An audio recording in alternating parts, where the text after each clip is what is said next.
Hello student, कैसे हैं आप लोग। मैं नरेंद्र सर आपके अपने यूट्यूब चैनल शुभम लेक्चरर में आपका बहुत बहुत स्वागत है। आज के इस वीडियो में हम पढ़ेंगे 12th केमिस्ट्री के कुछ इंपॉर्टेंट क्वेश्चन को जो परीक्षा के दृष्टि से बहुत ही महत्वपूर्ण हैं। बार बार क्वेश्चन रिपीट होते रहते हैं आपके बोर्ड एग्जाम में, इसलिए हम इन क्वेश्चनों को पढ़ते हैं। तो आइए स्टार्ट करने से पहले आप वीडियो को लाइक शेयर और चैनल को सब्सक्राइब कर लीजिए। जो स्टूडेंट नए हैं वो चैनल को सब्सक्राइब कर लें ताकि नए नए वीडियो आप तक पहुंचते रहें। ओके स्टूडेंट, आइए स्टार्ट करते हैं हम इस महत्वपूर्ण क्वेश्चन को। चलिए स्टार्ट करते हैं। फर्स्ट क्वेश्चन देखिएगा।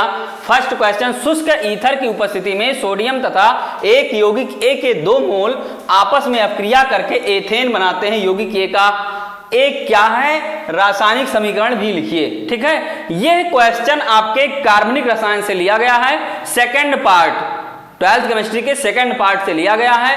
तो हम कार्बनिक रसायन के कुछ महत्वपूर्ण क्वेश्चन को पढ़ रहे हैं। ठीक, जिसमें से पहला क्वेश्चन आपके सामने है। देखिएगा, शुष्क ईथर की उपस्थिति में सोडियम तथा एक यौगिक ए के 2 मोल आपस में अपक्रिया करके एथेन बनाते हैं। ध्यान दीजिएगा, पहले हमने बहुत पहले भी ये चीज कहा है कि आप क्वेश्चन को बहुत डीपली पढ़िए, बढ़िया से पढ़िए, ताकि क्वेश्चन जब समझ में आ जाएगा तो आंसर लिखने में कोई दिक्कत नहीं होगी। ठीक, देखते हैं क्वेश्चन क्या कह रहा है। शुष्क ईथर की उपस्थिति में पहला तो यह है कि जो रिएक्शन हो रहा है, जो अपक्रिया हो रही है, वो किसके उपस्थिति में हो रही है, शुष्क ईथर की उपस्थिति में। ठीक, और जब आपको वीडियो में पढ़ाया गया था कि शुष्क ईथर की उपस्थिति में कौन सी अपक्रिया होती है, तो आपको ध्यान रखना है। ठीक, अब देखिएगा, कह रहा है सोडियम। तो सोडियम का हम क्या लिखते हैं, सोडियम लिखते हैं पहले।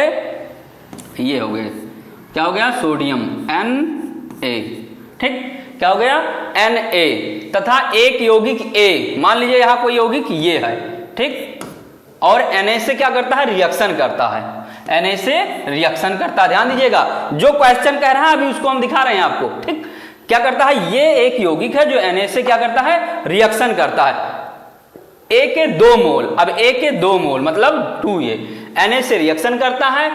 ठीक, और क्या बनाता है, एथेन। एथेन कैसे बनेगा, R, ये एथेन बन गया। ठीक, अब यौगिक ए क्या है, और जिसमें शुष्क ईथर की उपस्थिति, यहां लिख दीजिए शुष्क ईथर की उपस्थिति। ठीक, शुष्क ईथर, ड्राई ईथर। अब तो आपको देखते ही आपको अब पता लग गया होगा कि यह जो ए है, एक यौगिक ये जो है, आपको कंफर्म पता लग गया होगा कि ये क्या हो सकता है। ठीक, आपको पढ़ाया गया था, क्या पढ़ाया गया था कि जब हम एल्किल हैलाइड को शुष्क ईथर की उपस्थिति में सोडियम के साथ रिएक्शन कराते हैं तो हमारा एथेन प्राप्त होता है। क्या प्राप्त होता है, एथेन। तो यहां क्या हो जाएगा, एल्किल हैलाइड मतलब RX, क्या हो जाएगा, RX प्लस Na गिव्स शुष्क ईथर, ड्राई ईथर। देखिएगा, ड्राई ईथर क्या बन जाएगा हमारा, RR प्लस 2NaX। ठीक, ये बन जाता है, क्या बन जाएगा, 2NaX। अब 2Na क्यों लग गया यहां, क्योंकि यहां 2X है तो यहां 2Na हो गया, तो यहां भी हमें 2Na करना है, क्योंकि अपक्रिया बराबर होनी चाहिए। ठीक, अपक्रिया के होने से पहले और अपक्रिया के होने के बाद दोनों के मोल बराबर होने चाहिए। ठीक, अब ये तो हो गया हमारा क्या, इसी रिएक्शन को हम क्या बोलते थे, वुड्स रिएक्शन। क्या बोलते थे, वुड्स रिएक्शन। ये हमारा क्या हो गया, एथेन। क्या हो गया, एथेन। ठीक, क्या हो गया, एथेन। अब हम लिखेंगे आंसर में, क्या लिखेंगे, रासायनिक समीकरण भी लिखिए। तो यौगिक का नाम क्या लिखना, तो यौगिक का नाम लिखेंगे एल्किल हैलाइड। क्या लिखेंगे, एल्किल हैलाइड। लेकिन अब एल्किल हैलाइड में नाम क्या होगा देखते हैं। मान लीजिए कोई हम लेते हैं एक रिएक्शन। ठीक, चाहे आप 2RX लिखिए या फिर RCH3Cl प्लस, ठीक, Na plus CH3Cl gives dry ether, शुष्क ईथर, शुष्क ईथर क्या बन जाएगा, CH3 प्लस 2NaCl। ठीक, अब यहां 2Na हो जाएगा क्योंकि 2 बार Cl है, इसलिए यहां 2Na लगाना पड़ेगा। ठीक हो गया। अब देखिए हमारा क्या बन गया, एथेन। क्या बन गया, एथेन। यह अभिक्रिया चाहे तो आप इस तरीके से लिख सकते हैं, या फिर क्योंकि हमारा ए जो अयौगिक है वो 2 मोल है, तो 1 मोल ये 1 मोल ये, तो डायरेक्टली भी हम लिख सकते हैं क्या, 2CH3Cl प्लस 2Na गिव्स, क्या लिख सकते हैं, गिव्स शुष्क ईथर। शुष्क ईथर देखिएगा, CH3 प्लस 2NaCl। ठीक, ये अब हमारा ये क्या हो गया, एथेन। क्या हो जाएगा, एथेन। ये हो गया एथेन। इस अपक्रिया को उड्स अपक्रिया बोलते हैं। क्या बोलते हैं, उड्स अपक्रिया। ऐसे लिख लो, उड्स अपक्रिया बोलते हैं। क्या बोलते हैं, उड्स अपक्रिया। याद करिए जब हम पढ़ा रहे थे एल्किल हैलाइड में, आपको एल्किल हैलाइड के रासायनिक गुण में तो ये बताया गया था। ठीक, सिंपल सा है, कुछ करना नहीं है। सबसे पहले आपको देखना है कौन कौन सा यौगिक है, उसको सबसे पहले लिखना है। अगर इसको आप लिख लेते हैं इस रिएक्शन को, तो बड़ा ही आसानी से आप रिएक्शन को कर पाते हैं। ठीक, तो हमारा नाम लिखना है यौगिक का, क्या नाम होगा, तो क्या लिखेंगे, एल्किल हैलाइड। क्या लिखेंगे, एल्किल हैलाइड। ठीक, एल्किल हैलाइड लिख दीजिए, या डायरेक्टली आप लिख दीजिए क्या, मेथिल क्लोराइड, कुछ भी आप लिख सकते हैं, या यहां Cl के स्थान पर हम I भी रख सकते हैं। ठीक, हाइड्रोजन ग्रुप में कुछ भी रख सकते हैं, ब्रोमो भी रख सकते हैं, Br भी रख सकते हैं। ठीक, फ्लोरो भी रख सकते हैं, F भी रख सकते हैं। ओके स्टूडेंट, हो गया ये क्वेश्चन। चलिए आगे चलते हैं हम। इसको अगर ये चीज आपने लिख लिया, सबसे मेन जो है, हम बार बार कहते हैं, ये चीज जो आप लिख ले रहे हैं, ठीक, उसी से पूरा आ जाएगा, कुछ करना नहीं है। आप इसको ये देख लीजिएगा, आप इसको लिखिए या ना लिखिए, चाहे ऐसे लिखिए या ऐसे लिखिए, दोनों एक ही रिएक्शन है। हम दोनों को तोड़ के बता दिए हैं ताकि आप मान लीजिए कंफ्यूजन हो तो 2Na के साथ 2 Cl निकल जाते हैं और CH3 रह जाते हैं, मिल जाते हैं। ठीक, ओके स्टूडेंट्स, चलिए आगे चलते हैं। नेक्स्ट ये देखिए आ गया नेक्स्ट क्वेश्चन आपके स्क्रीन बोर्ड पर। फ्रैंकलैंड अपक्रिया का रासायनिक समीकरण लिखिए। ओनली राइट क्या है, chemical reaction of Frankland reaction. तो फ्रैंकलैंड रिएक्शन का आपको क्या करना है, रासायनिक समीकरण लिखना है। तो आपको फ्रैंकलैंड भी बताया गया था। क्या था फ्रैंकलैंड, जब हम एल्किल हैलाइड को Zn के साथ क्या करते हैं, मिक्स कराते हैं, रिएक्शन कराते हैं, ठीक, तो क्या बनता है हमारा, एथेन वहां भी प्राप्त होता है, एल्केन ग्रुप प्राप्त होता है। देखते हैं कैसे होता है रिएक्शन। मान लीजिए RX प्लस Zn, ठीक, ये RX प्लस Zn गिव्स क्या हो जाएगा, R यहां 2 मोल रहेगा।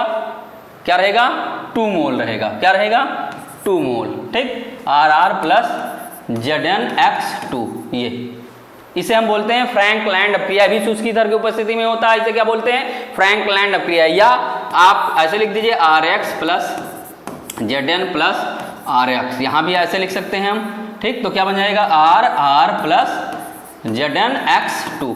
हम डीप पढ़ाते हैं आपको ताकि अच्छे से आ जाए, एक अगर दिमाग से जा रहा है तो दूसरा आ जाए। आप ऐसे भी लिख सकते हैं, या इसके स्थान पर कोई हम क्या लिख सकते हैं, कोई मैटर भी लिख सकते हैं। तो हम इसके स्थान पर रखते हैं CH3I, ठीक, plus Zn plus CH3I gives CH3 ethane हो गया, ठीक, प्लस ZnI2, ये हो जाएगा। ठीक, हो गया अपक्रिया। इसी अपक्रिया को हम बोलते हैं क्या, फ्रैंकलैंड अपक्रिया। इस अपक्रिया को बोलते हैं फ्रैंकलैंड अपक्रिया। क्या बोलेंगे, फ्रैंकलैंड अपक्रिया। क्या बोलेंगे, फ्रैंकलैंड अपक्रिया। ठीक, कंफर्म हुआ। आप इसको डायरेक्टली अगर सिंपल सा लिखने जा रहे हैं तो यहाँ केवल इसको यहाँ 2 लगा दीजिएगा, इसको हटा दीजिएगा, बस हो जाएगा रिएक्शन। ठीक, कंफर्म। आगे चलें, चलिए आगे चलते हैं। नेक्स्ट क्वेश्चन ये देखिए आ गया। नेक्स्ट क्वेश्चन क्या है, क्लोरोफॉर्म को प्रकाश एवं वायु के प्रभाव से बचाने के लिए कौन सी सावधानियां बरतनी चाहिए। ठीक है, कौन सी सावधानियां बरतनी चाहिए, या फिर यहां लिख दीजिए कौन सी सावधानियां रखनी चाहिए। ठीक, ये क्लोरोफॉर्म को प्रकाश एवं वायु के प्रभाव से बचाने के लिए कौन कौन सी सावधानियां रखनी चाहिए। आपको हमने जब हम एल्किल हैलाइड पढ़ा रहे थे, क्लोरोफॉर्म को बताए थे, क्लोरोफॉर्म के बारे में बताए थे, तो वहां ये बताया गया था कि क्लोरोफॉर्म को रंगीन बॉटल में क्या करते हैं, अंधेरे कमरे में रखा जाता है। क्यों रखा जाता है, इसका भी हमने वहां जो एक्सप्लेन हमने किया था। ठीक, वहां हमने क्या था, एक्सप्लेन किया था, आज भी एक्सप्लेन कर रहे हैं। दोबारा आ गया क्वेश्चन तो आपको देखना है। हम कह रहे हैं कि ये क्वेश्चन बार बार कई तरीके से पूछे जा सकते हैं, इसलिए इसको वीआईपी क्वेश्चन में नोट कर लीजिए और अपने दिमाग में रख लीजिए इसको। ठीक, तो क्या होता है, जब हम क्लोरोफॉर्म को क्या करते हैं, वायु के उपस्थिति में, प्रकाश में वायु की उपस्थिति में रखते हैं, तो क्या होता है, यह धीरे धीरे ऑक्सीकृत हो जाता है। क्या होता है, धीरे धीरे ऑक्सीकृत होके क्या बना लेता है, फॉस्जीन गैस बना लेता है। क्या बना लेता है, फॉस्जीन गैस। क्या बनाता है, फॉस्जीन गैस। क्या बनाता है, फॉस्जीन गैस बनाता है। और धीरे धीरे, और ये फॉस्जीन गैस जो है बहुत ही अत्यंत विषैली गैस होती है, जिसका रासायनिक सूत्र है COCl2। ठीक, क्या है, COCl2, कार्बोनिल क्लोराइड। ठीक, अब क्या होता है, इसीलिए इसको अंधेरे कमरे में लपेट कर रखते हैं कि प्रकाश ना पड़े। ठीक, तो हमें सावधानियां ये बरतनी है कि जब भी आप क्लोरोफॉर्म को लें तो रंगीन बॉटल में, ताकि प्रकाश को अवशोषित वो ना कर पाए। ठीक, प्रकाश उस पर ना जा पाए, क्योंकि सफेद होगा तो प्रकाश तेजी से अवशोषित हो जाएगा। ठीक, तो इसलिए हम क्या करते हैं, रंगीन बॉटल में रखते हैं और कपड़े से ढक के रखते हैं। ठीक, ताकि अंधेरा रहे, उजाला उसे ना मिले। और उजाला मिलेगा तो जाहिर सी बात है वो क्या होगा, रिएक्शन करके फॉस्जीन गैस बनाएगा और आसपास का एनवायरनमेंट हमारा क्या हो जाएगा, विषैला हो जाएगा, ऑक्सीकरण तो धीरे धीरे वो खत्म हो जाएगा। जैसे अभी हम आपसे कहें, आप क्या लीजिए, पेट्रोल ले लीजिए, एक पात्र में पेट्रोल लीजिए और थर्माकोल को उसमें डालिए, धीरे धीरे लॉन्ग चेन बनेगा और आपका थर्माकोल पूरा खत्म हो जाएगा। ठीक, या फिर हम एक और आपको बताते हैं, नाम आप कमेंट बॉक्स में बताइएगा। ठीक है, नाम हम नहीं बताएंगे क्या है, केवल एक एलिमेंट को छोड़ दीजिए। क्या, एक एलिमेंट को क्या करिए आप, एक एलिमेंट को छोड़ दीजिए। ठीक, और वो है हमारा AU को छोड़ दीजिए अगर आप। ठीक, AU को छोड़ दे और जितने भी एलिमेंट्स हैं आप एक एसिड में रखेंगे। कोई एक एसिड है, हमने क्लू भेज दे दिया आपको। ठीक, एसिड हमने नाम ले लिया, अब आपको बताना है कि वो कौन सा एसिड है जो केवल AU को नहीं गला पाता और जितने भी एलिमेंट्स हैं उनको सबको क्या करता है, गला देता है। आप उसमें रखेंगे, पता नहीं लगेगा कहां गायब हो गया। ठीक, आप इसका नाम आप कमेंट बॉक्स में लिखकर भेजेंगे। ठीक है, चलिए आगे देखते हैं हम। आपको समझ में आया, कोई भी एलिमेंट लीजिए, एक ऐसा एसिड है अगर उसमें रखेंगे आप तो गल जाएगा, तुरंत गल के खत्म हो जाएगा, लेकिन AU नहीं गलेगा।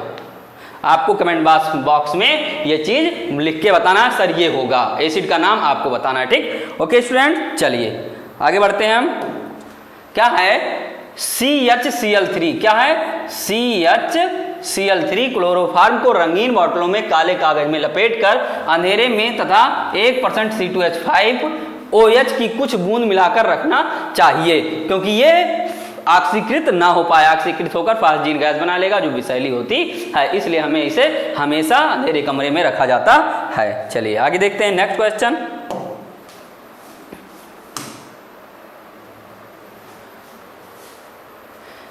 C4H9, अरे जी नहीं है, H9 है। क्या है, C4, देखिएगा C4H9।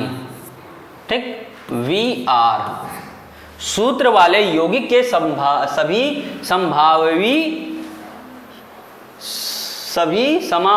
लिखिए, सभी समावयवी लिखिए, ये माँ है। ठीक है, सभी समावयवी। ठीक, सभी समावयवी लिखिए। अब देखिए समावयवी क्या होता है। अणुसूत्र समान होता है लेकिन संरचना सूत्र भिन्न भिन्न होता है। क्या होता है? अणुसूत्र समान होता है लेकिन संरचना सूत्र भिन्न भिन्न होता है। तो अणुसूत्र हमारा क्या हो गया? C4H9Br और संरचना सूत्र भिन्न भिन्न हो जाएगा। देखिएगा अभी आपके सामने आएगा, वो समावयवी कहलाते हैं। क्या होते हैं? अणुसूत्र समान लेकिन संरचना सूत्र भिन्न भिन्न, समावयवी कहलाते हैं। अब हमें बनाना है C4H9Br का, हमें क्या बनाना है? सभी समावयवी को लिखना है। तो देखिएगा कैसे लिखते हैं। C4 सबसे पहले इसका ट्रिक देख लीजिए। C4 है, कोई भी समावयवी हो कोई दिक्कत नहीं। आप C है, C कितना है? 4, तो C को 4 ये हो गया। छोटा छोटा लिखें, क्या हो गया? C C C C 4 हो गए, ठीक। C4, अब H9 को हमें एडजस्ट करना है, तो हम जानते हैं C अपने से 4 बंधों के द्वारा जुड़ सकता है क्योंकि इसकी वैलेंसी 4 होती है। तो C 4 बंधों से जुड़ सकता है। तो 1 2 3 1 2 3 1 2 3 1 2 3 ये 4 हो गया। 1 2 3 4 1 2 3 4 1 2 3 4 1 2 3 4, ठीक, ये हो गया। अब H कितने हैं? 9 है। H9 कर दीजिए, यहाँ H लगा दीजिए। H H H H H H H H और Br, ठीक, क्योंकि Br लगा है ना तो हम Br लगाएंगे, ठीक हो गया। देखिएगा अब इसको सिंपल लिख देते हैं। CH3 क्या लिख देते हैं? CH3 ये CH2 CH2 CH2 Br, ठीक, ये हो गया। सिंपल सा, क्योंकि हाइड्रोजन अपने से एक, हाइड्रोजन की वैलेंसी 1 होती है, अपने से एक ही बंध से जुड़ सकता है, ठीक। अब क्या हो गया? CH3 CH2 CH2 CH2 Br, कितने? C4 हो गए। देखिए C1 2 3 4 हो गए, तो C4 हो गया, ठीक। अब इसका नाम क्या हो जाएगा? नंबरिंग हमने बताया था करने के लिए, IPC ने बताया था, तो इधर से ग्रुप लगा होता, उधर से नंबरिंग 1 2 3 4, तो क्या हो जाएगा? 1 ब्रोमो प्रोपेन। क्या हो जाएगा? 1 ब्रोमो ब्यूटेन होगा, ठीक। ध्यान दीजिएगा इस बात को। अगर आपको जल्दबाजी है तो गलत हो सकता है। देखिए जैसे अभी हो गया था, ऐसे गिन लीजिए, मेथ एथ प्रोप ब्यूट, ठीक, मेथ एथ प्रोप ब्यूट, तो 1 ब्रोमो ब्यूटेन, ठीक हो गया कंफर्म। ये हो गया हमारा नंबर 1। सभी समावयवी को बनाने हैं। नंबर 2 देखिएगा, दूसरा देखिए, ठीक। एक तो ये हो गया, दूसरा हम फिर CC बनाते हैं। C C C C 4 हो गए, ठीक। 1 1 1 1 1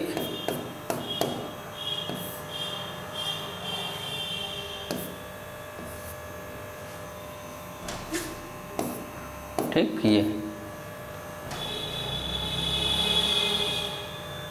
ये 4 हो गए।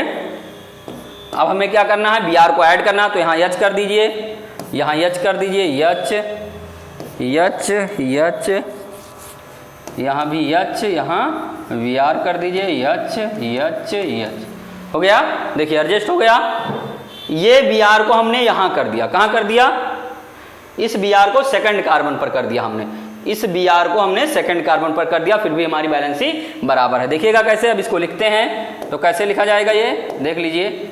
CH3 CH2 CHBr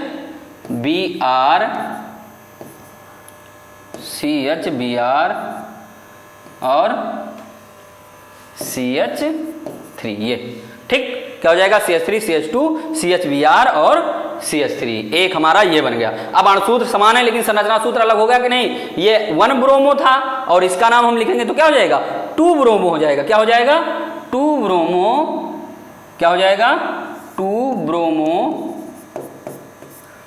bromo butane, butane, ठीक ये हो जाएगा 2 ब्रोमो ब्यूटेन, ठीक 2 ब्रोमो ब्यूटेन। ये 1 ब्रोमो था, ये 2 ब्रोमो हो गया, ठीक। हमने क्या कहा? अणुसूत्र समान लेकिन संरचना सूत्र भिन्न भिन्न होते हैं, वो समावयवी कहलाते हैं, ठीक। तो अणुसूत्र हमारा समान है लेकिन संरचना सूत्र भिन्न भिन्न है। अब देखिएगा तीसरा बनता है या नहीं बनता है, चेक करते हैं हम लोग। तीसरा देखिए क्या है? तीसरा में देखिएगा सी सी सी सी, ठीक। ये तो हमारा हो गया 2। अब तीसरा देखते हैं,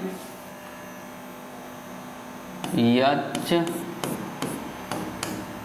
ये बन गया। तो अब ऐसे बनना संभव नहीं है, इसलिए इसको हम क्या करते हैं, इस सी को उठा के यहां रखते हैं। देखते हैं सी सी सी, ठीक, सी सी, ये हो गया। तो यहां हम रख देंगे CH3 CH2 CH3 CH3 और यहाँ Br रख देते हैं, ठीक। क्या रख देंगे, Br, ये हो जाएगा। इसको मिटा दे रहे हैं ऊपर को, ये हो जाएगा। दूसरा हमारा क्या हो जाएगा, 3 3 6 2 8 3 9, कितने हैं, 9 या 6 हैं। और कार्बन की संख्या कितनी है, 1 2 3 4 5 हो गए, ये नहीं होगा, ठीक। क्या होगा, 4 ही कार्बन होंगे, ये ध्यान रखिएगा, CH3, ठीक। एक तो ये हो गया हमारा, 1 3 3 6 3 9 और कितने कार्बन, 1 2 3 4, एक ये हो गया। क्या हो जाएगा,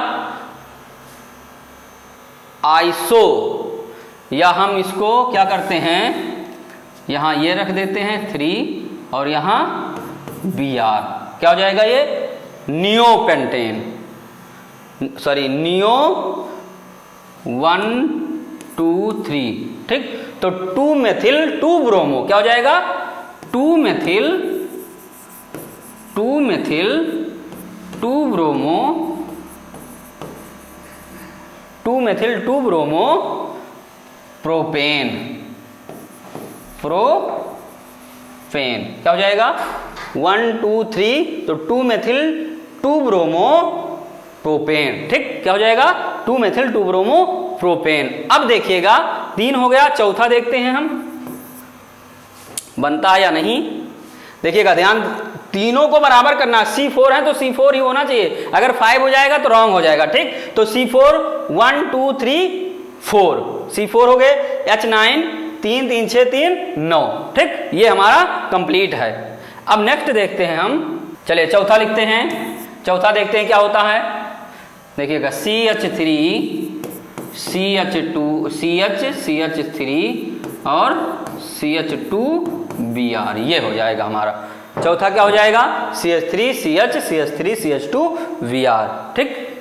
ये हमारा 4 समवाय बने। अब इससे ज्यादा संभव नहीं है, क्या है, इससे ज्यादा आप संभव नहीं है, ठीक। क्या है, इससे ज्यादा आप संभव नहीं है। हमारे अणुसूत्र समान है लेकिन संरचना सूत्र सबके अलग अलग हैं। देख लीजिए, ये हमारा हुआ समावयवी, ठीक। आगे देखते हैं, देख लीजिए इसको एक बार, ये, ठीक। अब देखते हैं नेक्स्ट क्वेश्चन हमारा क्या है, क्लीन करते हैं।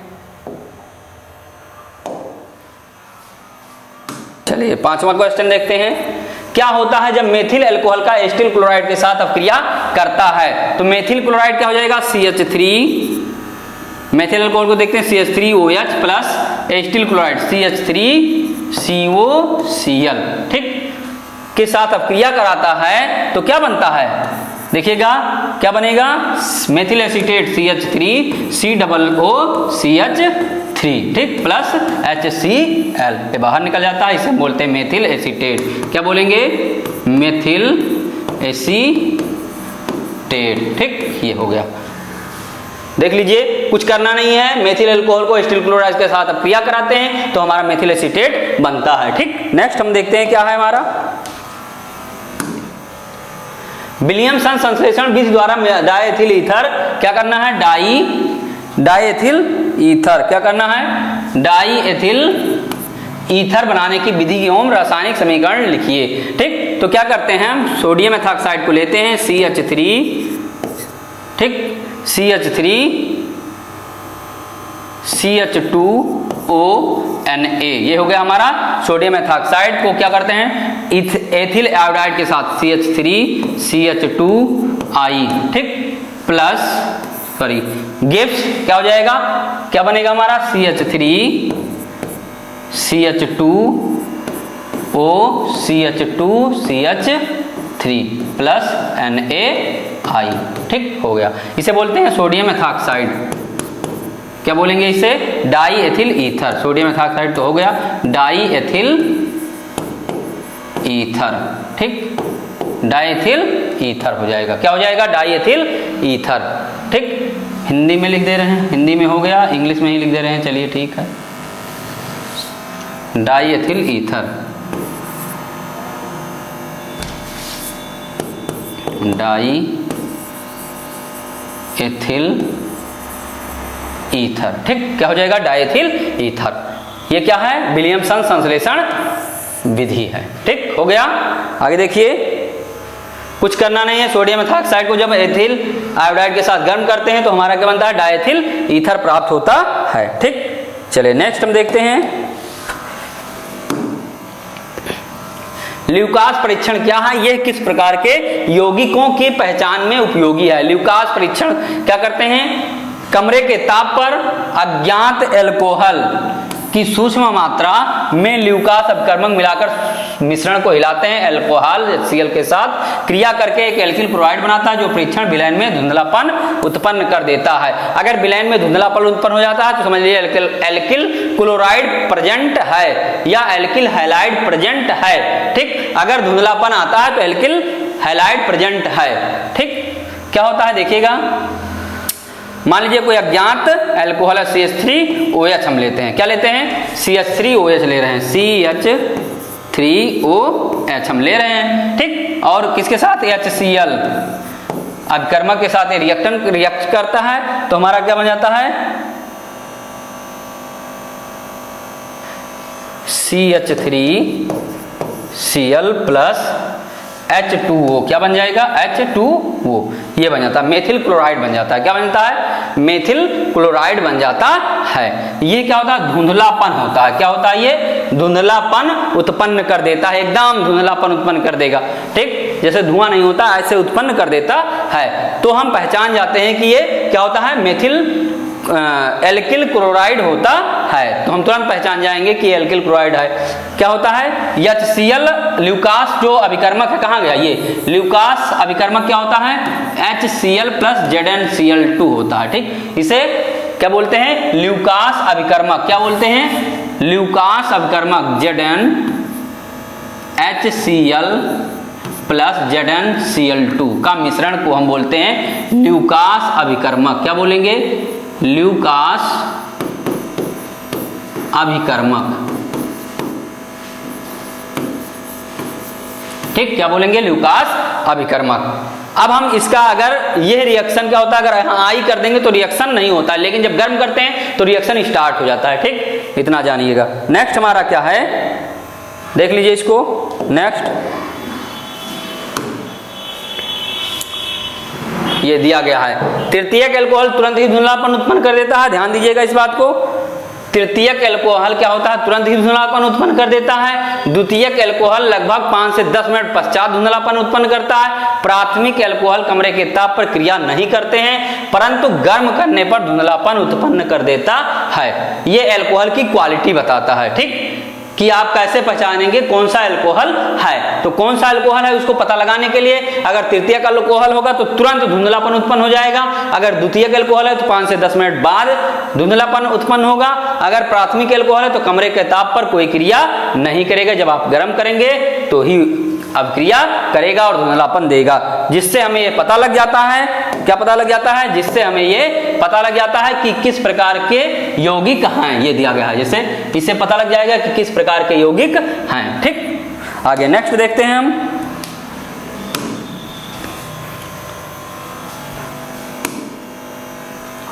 नेक्स्ट है क्या है? एल्कोहलों का जलीय विलयन विद्युत का कुचालक होता है, क्यों? हम जानते हैं कि एल्कोहल जो है वो क्या होता है? एल्कोहलों का जलीय विलयन होता है, उसमें वो आयन में टूटते नहीं हैं। क्या होते हैं? वो आयन में टूटते नहीं है। तो जब आयन नहीं बनेंगे तो जलीय विलयन विद्युत का सुचालक होगा नहीं। तो क्या होगा? जलीय विलयन विद्युत का सुचालक होगा नहीं, ठीक।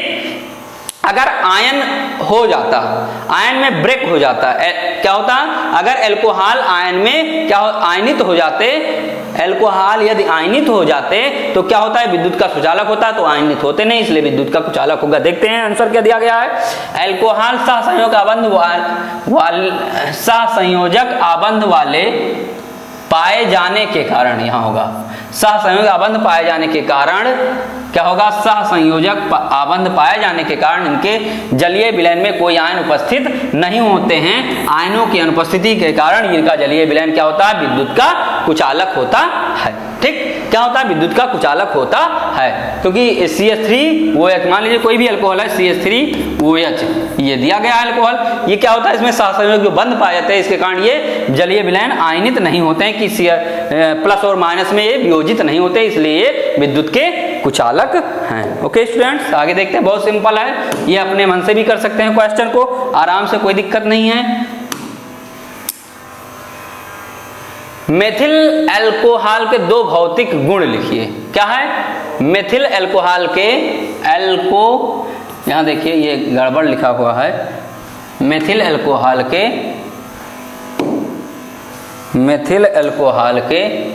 ये गलत लिखा हुआ है, यहां देख लीजिए अल्कोहल,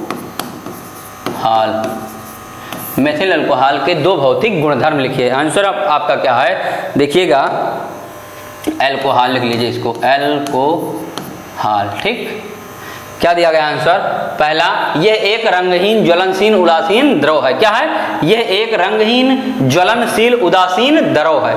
सबसे पहले क्या देखेंगे, ज्वलनशील है, क्या है, ज्वलनशील है, उदासीन भी द्रव है।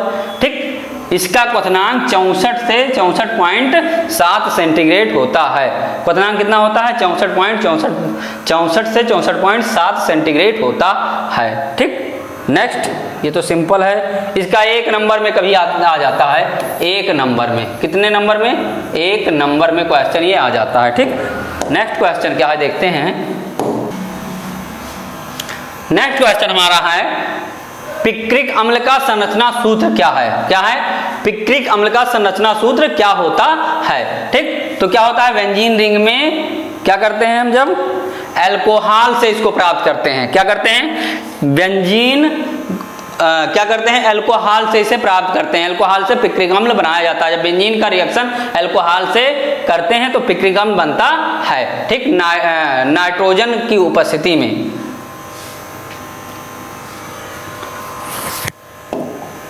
चलिए देखिए 10वां क्वेश्चन क्या है, पिक्रिक अम्ल का संरचना सूत्र। आप बेंजीन रिंग बना लीजिए, ये बेंजीन रिंग, ठीक, NO2, यहाँ NO2, यहाँ NO2, ठीक, क्या हो जाएगा, NO2, ये हो जाएगा। ठीक,